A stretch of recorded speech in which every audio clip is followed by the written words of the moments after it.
Bueno chicos, muy buenas tardes para todos, bienvenidos a mi canal. En esta oportunidad, como pueden ver, he hecho yo esta separación para mis hilos, para hacer el cambio de color.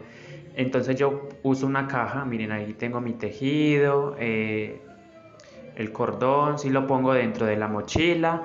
Entonces con ayuda de esta caja que pueden, como pueden ver ustedes ahí en pantalla, miren, meto los hilos allá, hice unas ranuritas y entonces con ayuda de un lápiz o algo redondito por esos agujeros pasé cada uno de los hilos y ahí simplemente voy, bueno, ahí está mi tejido, miren cómo va de lindo, parejito, con el cordón, miren. Entonces yo tomo el hilo desde ahí, miren, y lo voy llevando para arriba, miren, así, ¿cierto?